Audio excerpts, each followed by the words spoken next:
নাহমাদুল্লাহ তাআলা ওয়া নুসাল্লি আলা রাসূলিহিল কারীম আম্মা বাদ। প্রিয় দর্শক শ্রোতা, সবাইকে আন্তরিক প্রীতি ভালোবাসা জানিয়ে শুরু করছি সময়ের অনন্য আয়োজন আমার প্রিয় নবীজি সাল্লাল্লাহু আলাইহি ওয়াসাল্লামের ধারাবাহিক জীবনীতে আপনাদের স্বাগত জানাচ্ছি। আমি মুফতি জাকারিয়া হারুন। আজ আলোচনা করব নবীজির শুভ জন্ম নিয়ে।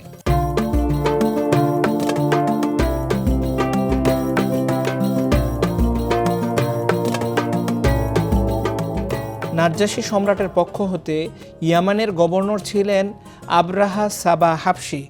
যখন দেখল আরববাসীরা কাবা গৃহে হজ পালন করছেন এবং বিভিন্ন দেশ থেকে লোকজন সেখানে আগমন করছে, তখন ইয়ামেনের রাজধানী সানায় সে একটি বিরাট গির্জা নির্মাণ করে আরববাসীর হজকে সেদিকে ফিরিয়ে আনার জন্য আহ্বান জানায়।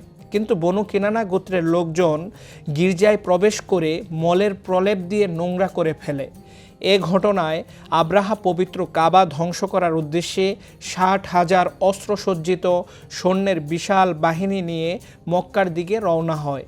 আব্রাহা ইয়ামান হতে অগ্রসর হয়ে যখন মুজদালিফা এবং মিনার মধ্যবর্তী স্থান ওয়াদিয়ে মুহাসসারে পৌঁছে, তখন তার হাতি মাটিতে বসে পড়ে। কাবার দিকে অগ্রসর হওয়ার জন্য কোনোভাবেই উঠানো সম্ভব হয় না, অথচ উত্তর দক্ষিণ পূর্ব দিকে যাওয়ার জন্য উঠানোর চেষ্টা করলে উঠে দৌড়াতে শুরু করে। এমন সময় মহান আল্লাহ এক ঝাঁক ছোট ছোট পাখি পাঠান। সে পাখিগুলো ঝাঁকে ঝাঁকে পাথরের ছোট ছোট টুকরো সৈন্যদের ওপর নিক্ষেপ করতে লাগলো। প্রত্যেকটি পাখি 3টি করে পাথর কঙ্কর নিয়ে আসতো, একটি ঠোঁটে এবং 2টি 2 পায়ে। কঙ্করগুলোর আকার ছিল ছোলার মতো, কিন্তু কঙ্করগুলো যার যে অঙ্গে লাগতো সে অঙ্গ ফেটে রক্ত প্রবাহিত হয়ে সে মারা যেত। পাখির কঙ্করের আঘাতে ছিন্ন ভিন্ন ও পদতলে পিষ্ট হয়ে অস্ত্রে সজ্জিত বাহিনী মৃত্যুর কোলে ঢলে পড়তে লাগলো।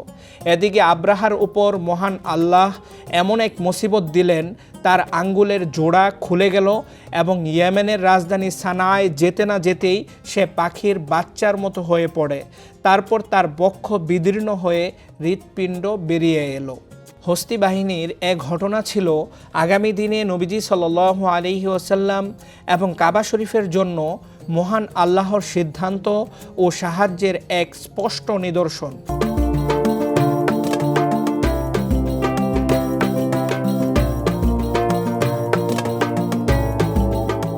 আব্দুল মুত্তালিব তার প্রিয় সন্তান আবদুল্লাহর বিয়ের জন্য আমেনাকে মনোনীত করেন।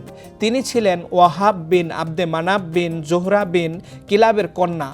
বংশ পরম্পরা এবং মর্যাদার দিক দিয়ে তাকে কুরাইশ গোত্রের মধ্যে উন্নত মানের নারী ধরা হতো। তার পিতা ছিলেন বিখ্যাত বনু জোহরা গোত্রের দলপতি। বিয়ের পর আমিনা মক্কায় স্বামী গৃহে আগমন করেন এবং স্বামীর সঙ্গে বসবাস করতে থাকেন।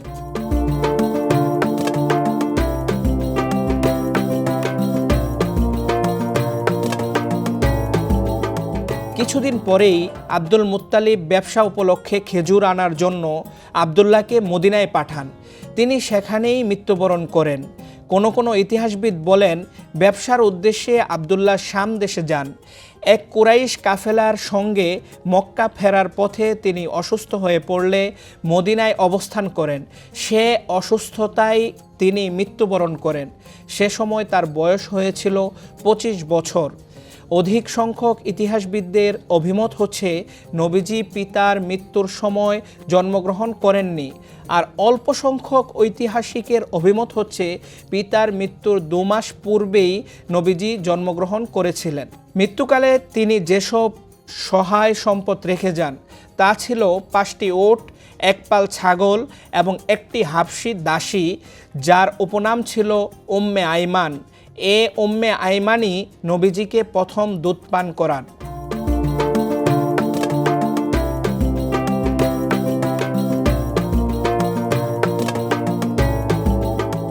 ফাতেমা বিনতে আবদুল্লাহ বলেন, নবীজির জন্মের সময় আমি আমেনার কাছে উপস্থিত ছিলাম।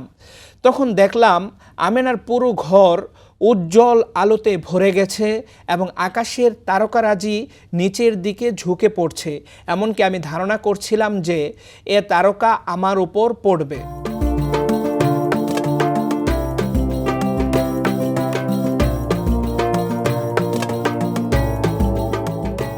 হযরত ইরবাজ ইবনে সারিয়া রাদিয়াল্লাহু তাআলা আনহু থেকে বর্ণিত, রাসূলুল্লাহ সাল্লাল্লাহু আলাইহি ওয়াসাল্লামের শুভ জন্মের সময় তার মা এক নূর দেখেন, যাতে সিরিয়ার প্রাসাদসমূহ আলোকিত হয়ে যায়।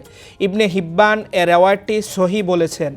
তারকারাজি জমিনে ছিটকে পড়ার দ্বারা এদিকে ইশারা করা হয়েছে অচিরেই জমিন থেকে কুফর ও শিরিকের অন্ধকার দূর হবে এবং হেদায়েতের নূরে পুরো পৃথিবী উজ্জ্বল আলোতে ভরপুর হয়ে যাবে।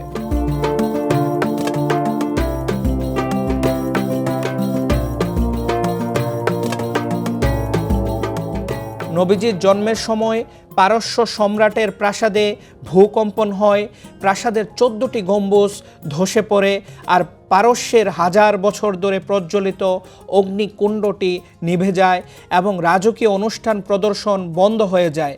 অবশেষে উজিরগণ ও রাষ্ট্রের গণ্যমান্য ব্যক্তিদের নিয়ে সবার আয়োজন করা হয়। ওই দরবারে সংবাদ পৌঁছে অগ্নিকুণ্ডটি নিভে গেছে। সম্রাটের পেরেশানি এতে বেড়ে যায়। এদিকে এক সভাসদ দাঁড়িয়ে বলল, গতরাতে আমি স্বপ্নে দেখেছি দুর্দান্ত ওট আরবি ঘোড়ার দলকে হাঁকিয়ে নিয়ে দজলা নদী পার হয়ে সমগ্র রাজ্যে ছড়িয়ে পড়েছে। সম্রাট তাকে জিজ্ঞেস করলেন, এ স্বপ্নের ব্যাখ্যা কী?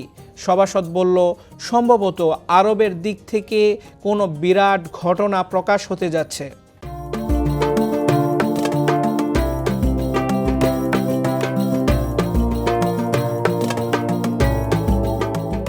বনি আদমের সর্দার হজরত মোহাম্মদ মোস্তফা আহমদ মুজতবা সাল্লাল্লাহু আলাইহি ওয়াসাল্লাম হস্তি বাহিনীর ঘটনার 50 অথবা 55 দিন পর মক্কার বিখ্যাত বনু হাশিম বংশে 12 রবিউল আউয়াল জন্মগ্রহণ করেন। প্রসিদ্ধ সিরাত গ্রন্থ আর রহিকুল মাখতুম এসেছে নবীজি সোমবার সকালে 9 রবিউল আউয়াল শুবে সাদিকের সময় জন্মগ্রহণ করেন, যে বছর হাতির ঘটনা ঘটে। সন্তান ভূমিষ্ঠ হওয়ার পরপরই আমিনা আব্দুল মুত্তালিবের কাছে তার পুত্রের জন্মগ্রহণের শুভ সংবাদ পাঠান। এ সংবাদ শুনে আনন্দে বিমোহিত হয়ে নবজাতককে কোলে নিয়ে কাবায় উপস্থিত হন। অপূর্ব সুষমা মণ্ডিত এ শিশুর জন্য মহান আল্লাহর দরবারে শুকরিয়া আদায় ও তার সার্বিক কল্যাণের জন্য প্রার্থনা করতে থাকেন।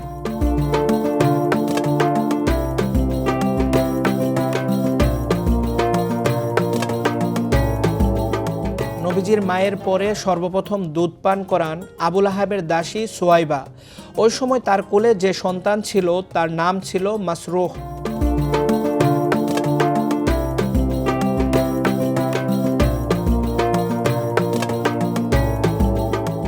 জন্মের 7ম দিনে দাদা আব্দুল মুত্তালিব নবীজির আকিকা করেন।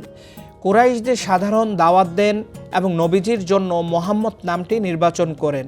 কুরাইশরা বলল, হে আবুল হারিস। আবুল হারিস ছিল আব্দুল মুত্তালিবের উপনাম।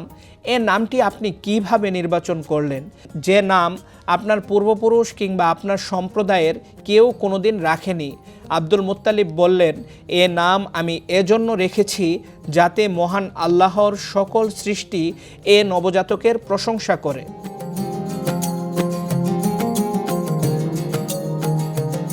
প্রিয় দর্শক শ্রোতা, সময়ের ধারাবাহিক আয়োজন আমার প্রিয় নবীর সঙ্গে থাকার জন্য সবাইকে ধন্যবাদ জানাচ্ছি।